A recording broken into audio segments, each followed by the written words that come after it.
Calling the row, Mr. Schron, Here. Mr. Hairston, Here. Mr. Greenspan, Here. Mr. Germana, Here. Ms. Simon. We have a quorum. Thank you. And let the record also reflect that Mr. Miller is here in attendance. Has there been anybody sign in for any matters related to the agenda? No, Mr. Chair. Okay. So everybody had a chance to see the August 3rd minutes, the meeting? If everybody has this chance, I will move that they be approved. It's been moved and seconded. Any discussion? Hearing no discussion. All in favor of approval of the August 3rd minutes, say aye. Aye. Hearing no any opposition, hearing none. The minutes have been accepted. Please read the record, the one item that we have. Resolution 2015-0139, adopting the 2015 Economic Development Plan in accordance with Section 705 of the Cuyahoga County Charter and Section 801.01 of the Cuyahoga County Code. Thank you. And as everyone recalls, that this was resubmitted to us. So in accordance with the way the charter is put together, that we do have 60 days for approval in regards to this, and we do have another meeting coming up, so we are within the timeline and the scope of that. And is there someone here prepared? I see Mr. Kelly up there, so I assume it's Always prepared. always prepared. Thank you, being a Boy Scout, as I recall. That was their watch line also. We have two copies of the document in front of us, one red line and one that is black and white. If you can just point out to us what we have as far as the two different versions to make sure, put it on the record. Mr. Chair, it is my belief the council has received a red line version of the Economic Development Plan with edits from our last committee meeting. That reflects my attempt to embrace as best as we could some of the feedback from council, both at the commission, at the council meeting, and then also individuals' feedback. And then a clean version, which is the document that would be considered for substitution as part of the committee's work, if it so desired. Okay, because we just came out of a Finance and Budgeting Committee meeting, and Mr. Greenspan, as he came to the end of his time, did not get the chance to ask his questions about economic development. Rather than going into the plan piece, if we can address the economic development questions that were not addressed specifically, not brought up in the finance and budget, if you could do that as a courtesy before we get started. Sure. And this way he gets to extend his committee meeting by an extra 10 minutes. Now, and thank you, Mr. Schron. The question had to do with the three projects that are still in this committee as it relates to economic development, utilization of the casino money. Just a status update on those three projects. Yeah. There are three proposals that are pending in committee. One is the Downtown Cleveland Alliance. One of the contingencies of that proposal is that matching funds were delivered by the city of Cleveland. It's my understanding that those dollars haven't been committed yet by the city, so we're not bringing it forward until, we're not asking the committee to consider it further until that's been done. Part of that is because that was a request of when we use casino revenue for the Playhouse Square renovations, Playhouse Square area renovations, so we wanted to make sure that those dollars were already baked in.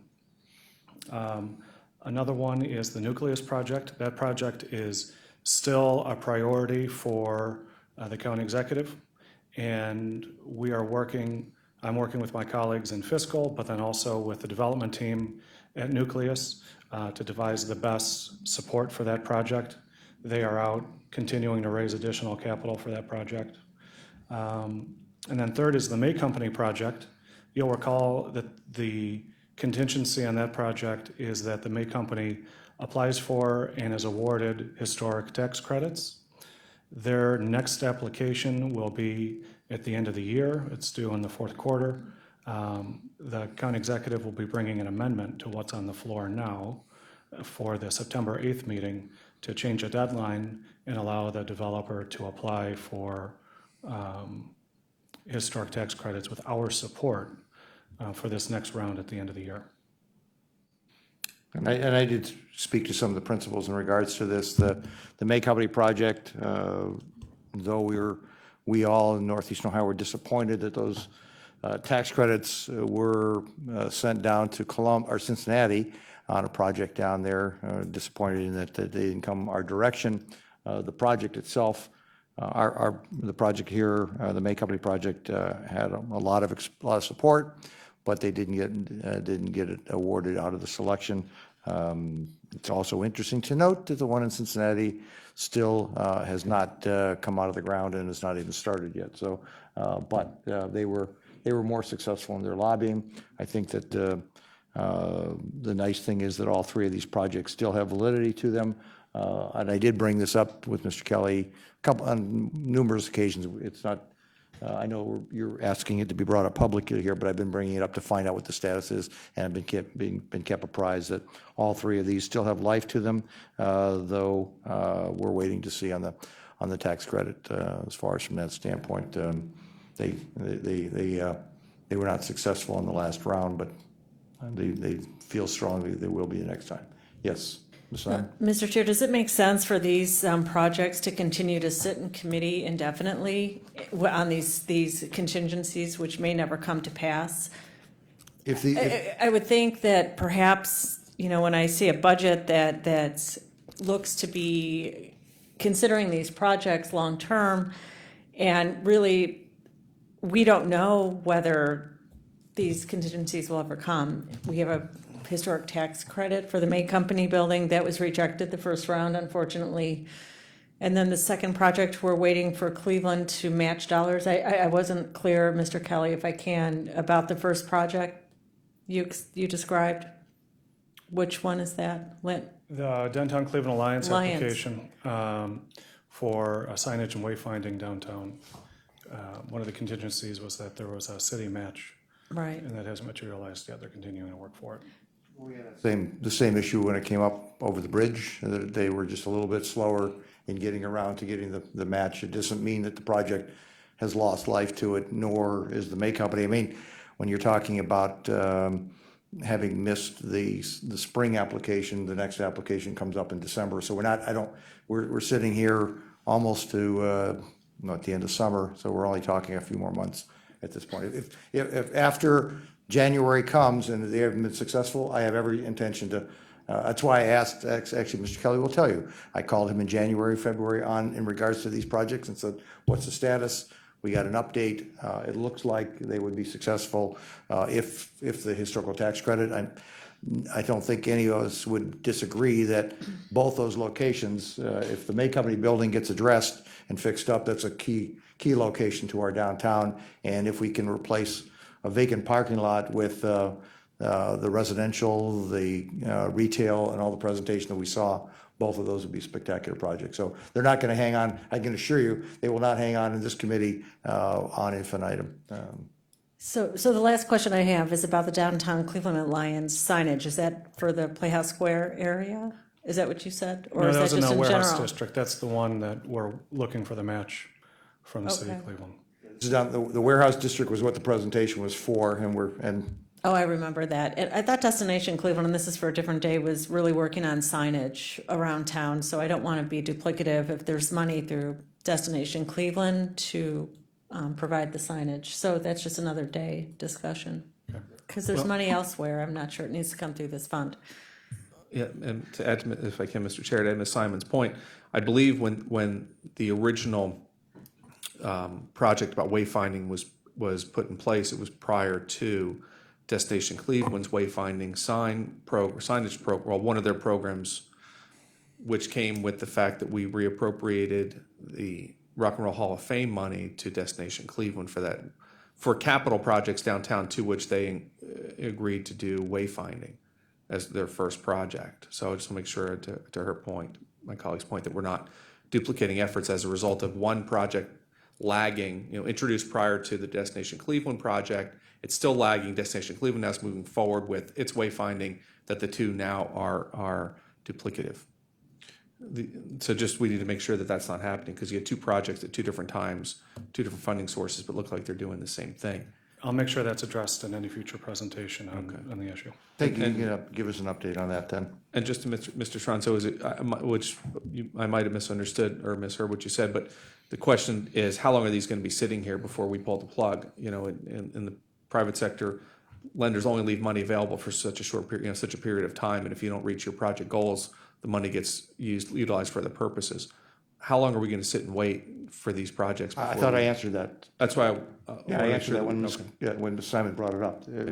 Come soon after the first of the year, if we haven't, the May Company historical tax credit reapplication is coming in December, I believe it is, and the county executive, we were bringing an amended piece of legislation that allows us to support their application. We did not actually take a supportive action, if you recall last time.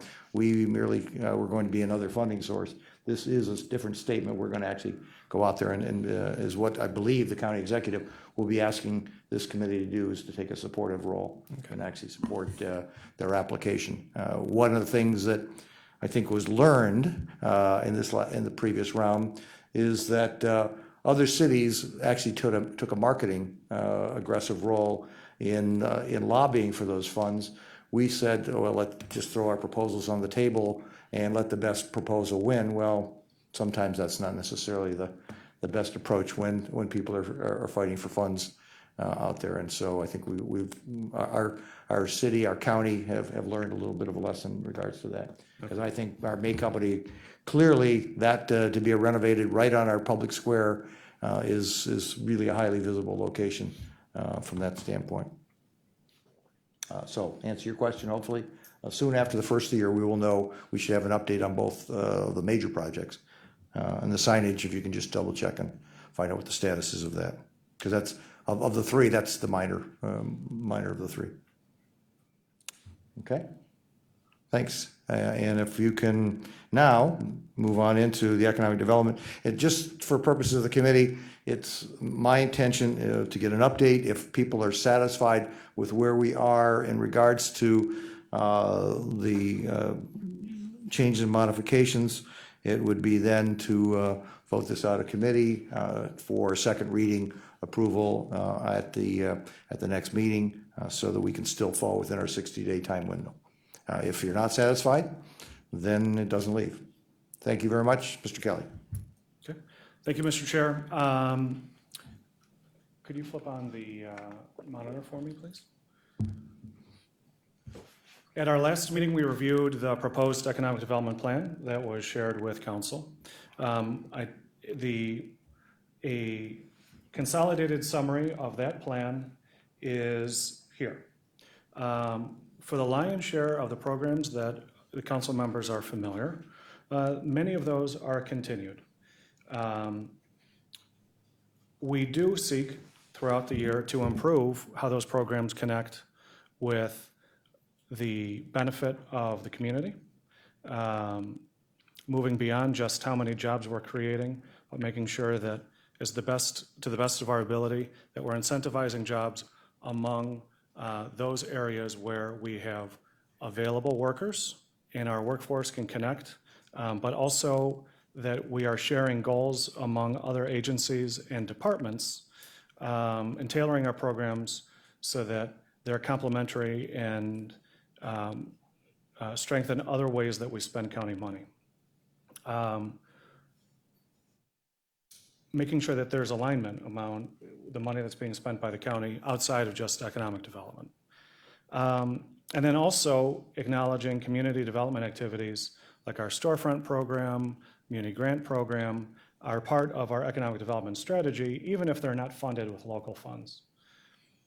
We eliminated a couple of programs that was in response to feedback from the committee, and we added a couple of programs that reflect a new approach on innovation and entrepreneurship, which I'll address more succinctly in two slides. But to remind the council, this is the 3 RFPs that we let out. We've now gotten responses that are targeted on identifying an administrator that would have a loan from the county and would administer that loan along with technical assistance, drawing down other venture capital or resources that are not available, or they're available from outside the county, identifying businesses and helping them grow instead of having the county do it directly. And so we get more leverage and ideally, a better result. Also new is a greater emphasis on micro-enterprise activity. We've identified a partner for that. It is building on the positive results from ECDI. Our proposal will be at the council, at the next council meeting for ECDI. But as a preview, you'll recall from Economic Development Committee making a recommendation that it be awarded at our last meeting, that this is the group that has done more than 50% MBE investments, more than 50% FBE investments, provide significant technical assistance for more traditional businesses, not necessarily tech or high growth, but strong neighborhood development businesses. Mr. Kelly, when that proposal comes to the committee, it's more than likely going to come from council and be assigned to this committee. When that comes forward, if you can bring some of the actual entrepreneurs who have started those really micro businesses and have them come in and talk about what they've seen, what they've done, what kind of jobs, where they're located, have the diversity of businesses, have 2 or 3, just like in some of our education committees meetings, we have an opportunity to hear from the different programs.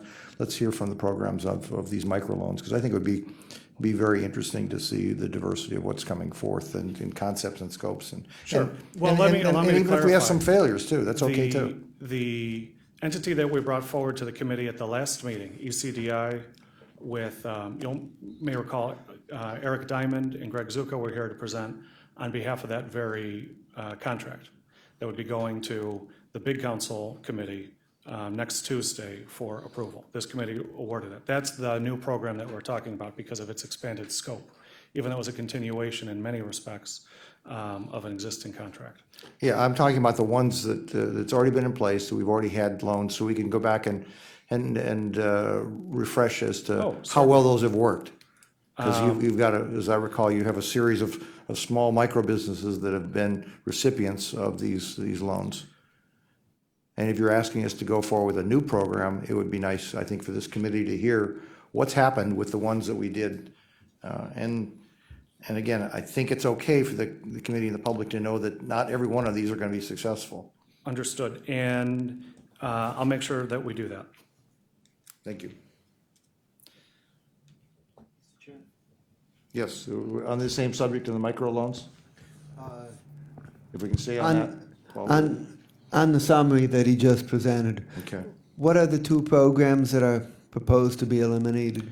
I'll jump ahead to this slide. The 2 that are eliminated aren't there. The 2 programs that used to be here in this RFP state area, one of them was our innovation match. Actually, I think that was, you may recall it from an old exhibit. It is not present in this presentation. It was an innovation match where we proposed offering the local match of funds that would be required in order to draw down Third Frontier funds or something like that. The RFP approach that we take replaces that program. It wasn't used. We think that this will be a more effective approach. The other program was our Collateral Enhancement program. It was proposed in 2011 after a pretty significant survey in building the first economic development plan and engaging businesses. One of the things that was a consistent theme was that businesses that aspired to grow had letters of credit or that were shrinking because the value of their collateral, their building, or other collateral was not looked upon as favorably as it had the prior years. I think it's a product of the recession. That program was little used and we think a little bit obsolete because we have lending standards that allow us to use more traditional and straightforward programs. So the Collateral Enhancement program is one that we decided to nix. Thank you. From the last committee,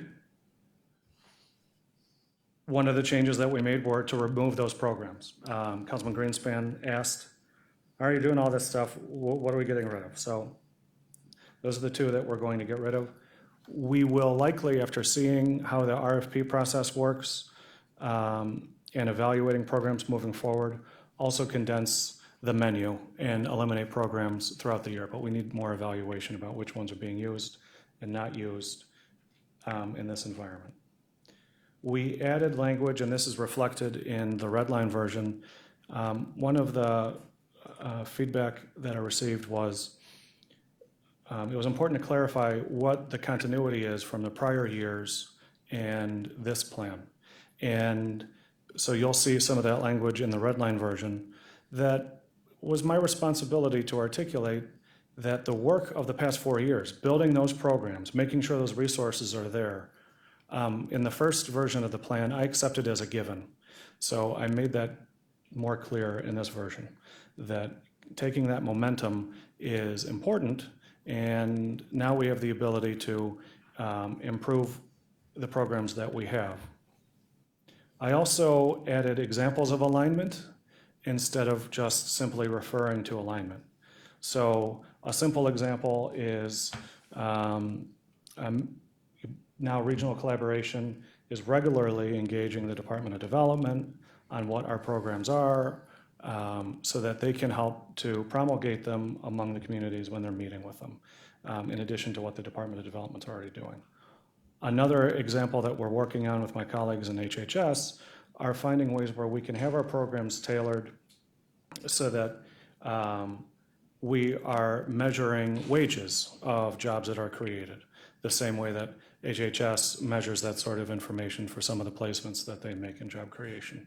So those are examples of alignment that we want to make sure that we think will benefit the plan, but also help us to sharpen our programs so that if we have to add additional requirements, whether it's reporting or eligibility standards, we're able to do that throughout the year. On your point that you just raised as far as wages created versus jobs, I think you still need to have both, because if you have some high salaried, it might create a higher number of dollars, but not necessarily a number of jobs. So I think you need to have all, actually, the number of jobs, salaries, and then the average that would be created within that group. Understood. And this is an and Okay, measure. thank you. All right, that's fine. And then we also clarified that, as referenced before, that economic development activities and community development activities should be included in how we describe the activities of the department in the plan. So a significant change is that we highlight that what you see here are our economic development programs that are funded and activities. So even if they're not funded locally, they're still part of our strategy. And so that's why you see place and programs like our storefront program, our municipal grant program, housing, sustainability, because they are still part of the effort of the department, even though we hadn't in the past included them as part of the economic development plan. Do we have any influence on those items that are not part of our funding, yet they're part of our concept? Well, of course. So for example, we are seeking to improve our storefront redevelopment program and our municipal grant program, which will be rolling out at the end of the summer. We had a community meeting in the end of May to get feedback from all participating communities on the storefront program. We had a number of very constructive points of feedback. And we think that the approach that we're going to propose back to the communities and ultimately for funding to council will reflect significant changes in the program and better outcomes and a client base in our cities that feel like the program will work better. Well, and if I may, Mr. Chair, so also in Mr. Hairston's committee, we have another community development supplemental grant program, which is under consideration, which very well may be a tool for you and as it relates to CDBG, Store for Innovation. It's another opportunity to advance the interests of our communities with county's participation. Sure. I would be glad to provide feedback there. The one area where we cannot influence, or where we can influence but we can't impact locally, is there are instances where we use federal funds that have federal rules attached to it. And it's good to be able to use non-county money. In fact, the lion's share of the programs that you see on the left side of the exhibit in those first three silos are significant because they are local funds for local strategies. And prior to 2011, a lot of these programs didn't exist at scale because we didn't have as significant resources committed to economic development. But now that it's a priority of county government, we have the ability to do that, and because of your support on the budget and operations side. On place, there are some things, since we use non-local funds on many of these programs, that we are a little bit more hamstrung, but we've also taken strides within the department to find solutions that are better for the cities, despite some of those challenges. So I'm not getting into details, so I realize it sounds like I'm speaking in riddles, but I could add additional detail. Mr. Chairman. Yeah, Mr. Miller? Mr. Chairman, Director, I want to thank the chairman and you and the administration for taking the suggestions that I put out previously regarding this plan, and I think the revised version does a much better job of explaining what the administration means by alignment, and explaining the continuity from the prior work to where we are now. And even in year one, the plans said a lot about placemaking as a very important concept, but really didn't provide much specifics. But this plan lays it out much better, and it builds on the work that we've done in the last couple of years with the County Planning Commission. So I think it's a good improvement, and I appreciate the efforts made. Thank you, Councilman. Please continue. And with that, the plan speaks for itself, and I'm available to answer any questions, both at the committee and directly for the benefit of Ms. council. Simon? Thank you, Mr. Chair, Mr. Kelly. The Innovation Center conducted through county libraries. I asked about this last time, and has there been any progress or any development on that project? So we don't anticipate significant, if any, county expenditure on behalf of, to encourage this program. We think that we can use, we support the program. We want it to be successful and to be complementary to the many programs that are encouraging entrepreneurship and innovation. There may be modest expenses once decisions are made. Working with the library, just recently the library had intended to roll out a program that we would be helpful with in the fall, and it looks like that's been delayed a little bit to January.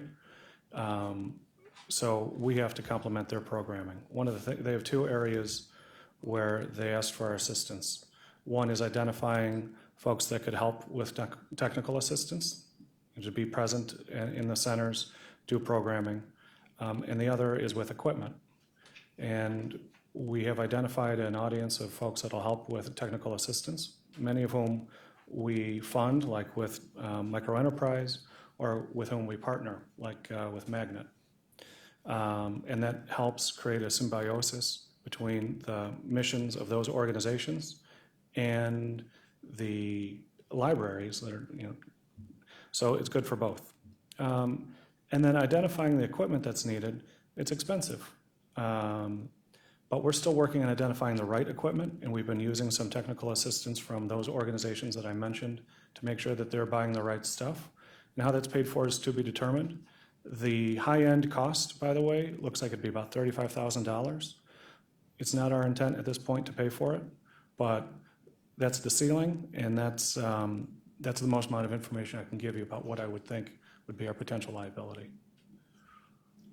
Well, to follow up on Ms. Simons, because I think that this sounded like it was an aspirational discussion in the county executive's state of the county, and now I think Ms. Simons asking, at least as I perceive it, what are the specifics? Is this going to be from 6 to 9 o'clock at night? Is this going to be on a contract basis that somebody shows up, makes an appointment? How do we envision this is going to work? Because ultimately, if you're going to tap into any of those groups, Magnet or whatever, they're going to have a body there, and how they're going to get paid, and is that part of their budget, part of our budget, and then you have to have physical space in these libraries. Are we doing the improvements? Are they doing the improvements?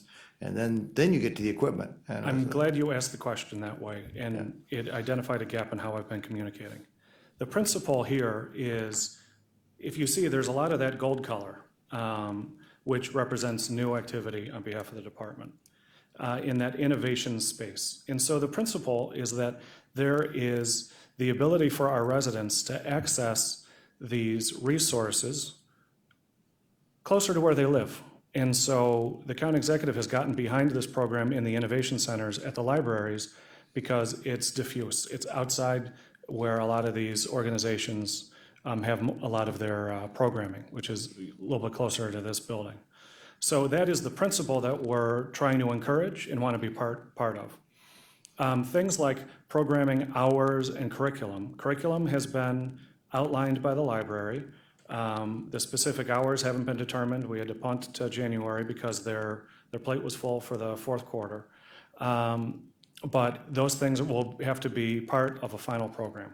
Lastly, they've already identified the space, and there hasn't been any expectation raised by the county that there'd have to be any sort of build-out costs or anything like that around programming space in the centers that they identified. And people? And people, in addition, That's usually where the highest and I cost mentioned is. the technical assistance, Yeah. that we've been helpful in trying to bring folks to the table to participate in delivering technical assistance.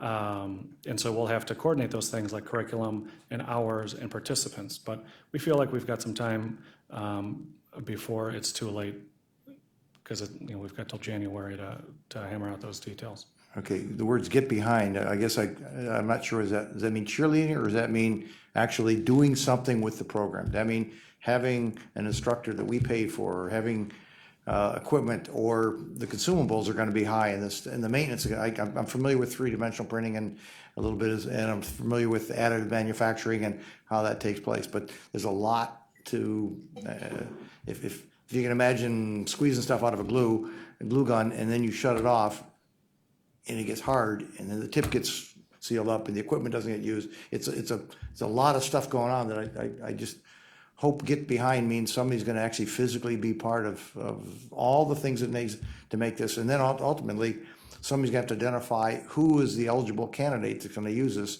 Is it going to be a bunch of young kids who want to get involved, or is it going to be an entrepreneur who wants to start a business? I'm just looking for some specificity. When it's up here, is there a line item budget that's going to come before us that's going to show up? And $35,000, in my opinion, is probably just the drop in the bucket as far as the equipment. I've always come to find that whatever that mechanical piece is, you can usually triple that or quadruple that in the support that it takes to make that work. So someplace there's got to be $100,000 out there, I believe, just as a minimum to support a $35,000 mechanical piece of equipment. And I don't want to be oversimplistic, but all of that stuff, I hope we can identify where it's going to go. I didn't mean to take your question away from you, Ms. Simon, but I hope that's what you were thinking about, at least. Exactly, and I guess at some point I want to see who we're envisioning is going to use this, and Councilman Strawn brought that up. Are these potential landscapers, or these kids out of high school? CSU has a similar program, I think, already in place for students, that I'm not sure how this is not duplicative of that, other than going to venues outside of the central city. But CSU already has something for this, and I think So I'm not sure who the target audience is.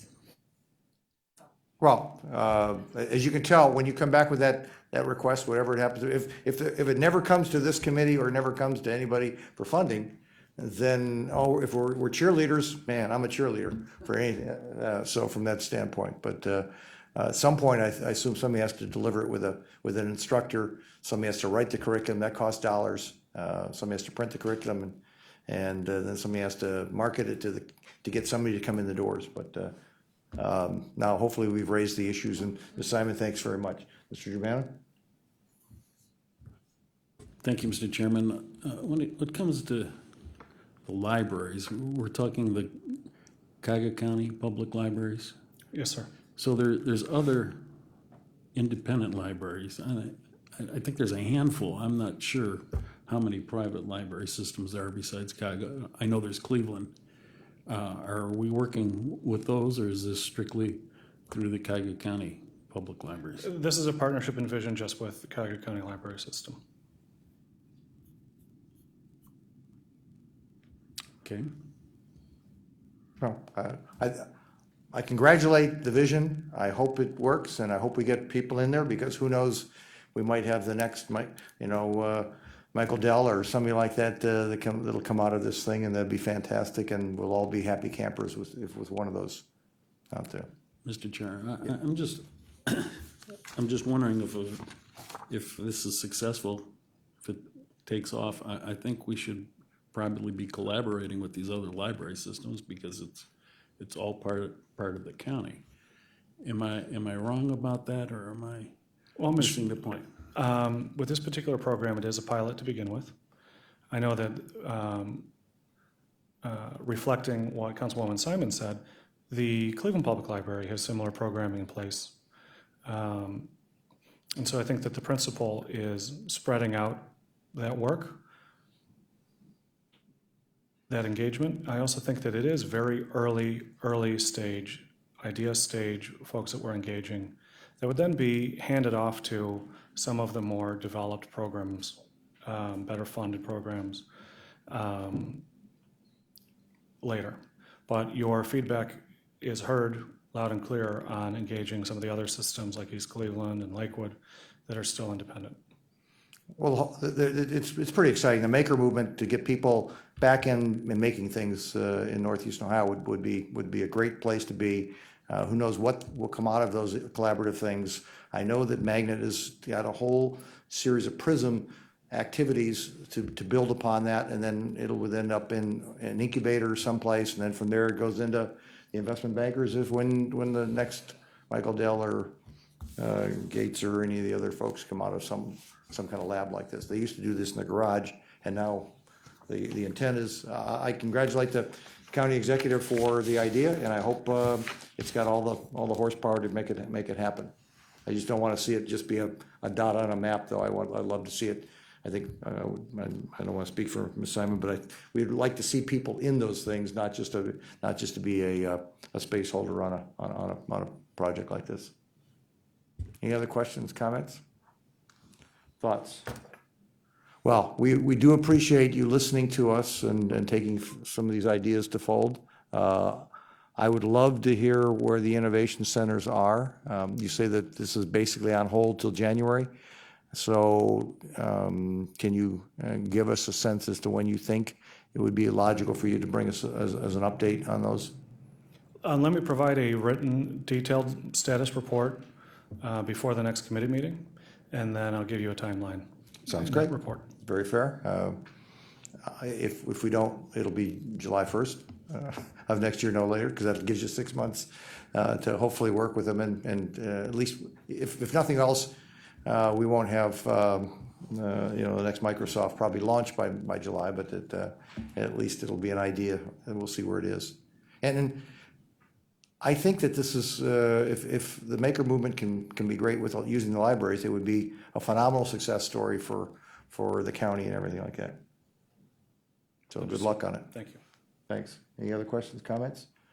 Is there a motion? The chair will move that this come before council for second reading with suspension of the rules adoption. Is there a second? Second.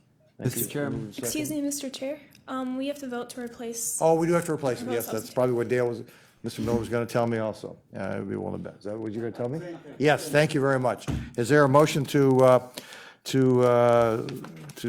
remove and replace the original economic development plan as presented at the previous meeting and replace it with the one we've been presented with today? So moved. Been moved, Chair, it's been seconded. All in favor of the replacement, say aye. Aye. Any opposed? Okay, we now have the replacement. Now, the Chair will entertain a motion to have this come before council for second reading suspension. Moved Second. and seconded. Now, is there any discussion in regards to the replacement? Hearing none, all in favor of this, say aye. Aye. Any opposed? We will go before the council for the second reading. Suspension, is there anybody that's come before to speak for the council on item not related to the agenda? No, Mr. Chair. There's been none. The chair then adjourns the meeting. Thank you very much. That's it. I think the color one's mine, though. That's yours.